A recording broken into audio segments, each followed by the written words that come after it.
One of my second cousins had a stillborn. I think I was like 8, and I remember just being completely shocked that that could happen. Like it didn't seem like that should be something that could happen. And from then on, it was just like the boogeyman, like the scariest thing that could possibly happen. Um, and then of course it happened. And it was, just as awful as I thought it was going to be.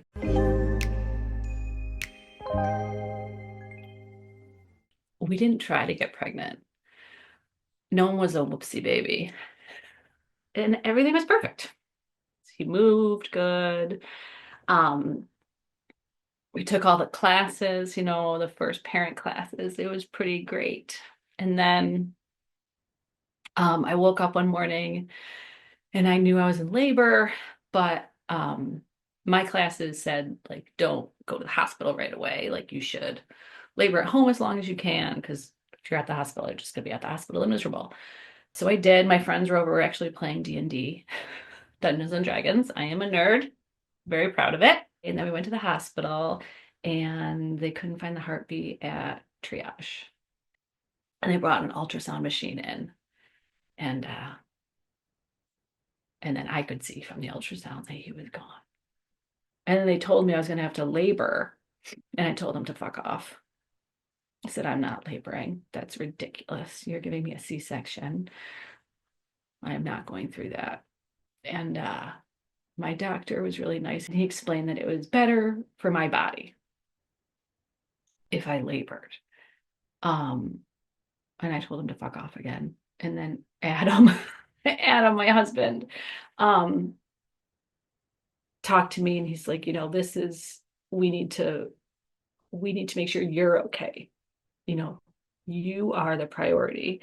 And if it's better for you, then you have to do the work. And I've never been afraid of work. So we did it. And he was perfect. There was nothing wrong with him. And we never found out why.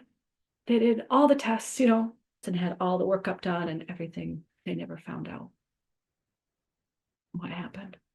He just died. Did you feel like you had support?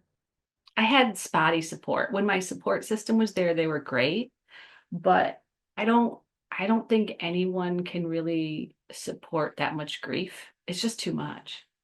Yeah. So I reached out to this cousin who this happened to find out, how did you get through this? Like, I'm drowning. What should I do? And she told me to have a baby.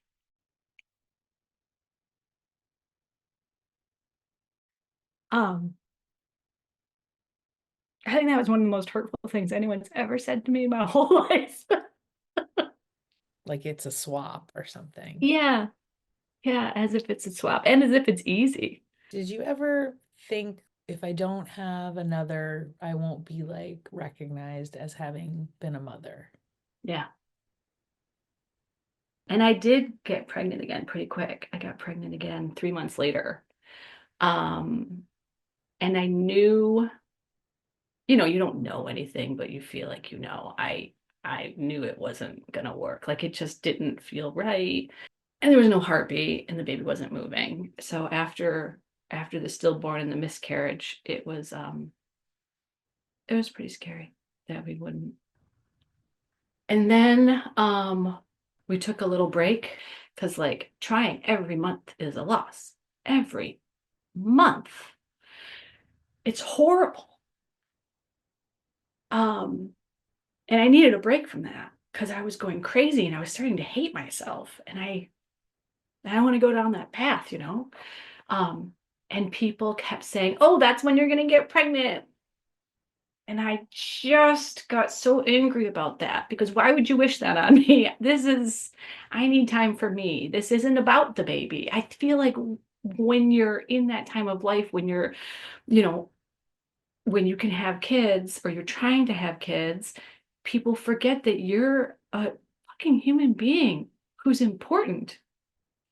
It's not just about who I can produce. And then it took about 2 years to get pregnant with Eve. How did you feel when you got pregnant? I was happy and I was terrified. Like every time I felt nauseous, I was thrilled. Like I needed every uncomfortable symptom of pregnancy in order to be comfortable. And everything was normal.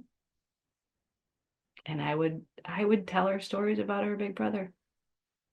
It's just always something that has been part of her life. What would you say to somebody who's like experienced loss and is like grappling with like if they should keep going or not? Don't hide from the grief and find ways to let it make you a richer and more interesting person. Um, and embrace the mother that you are inside. And everyone else can fuck off.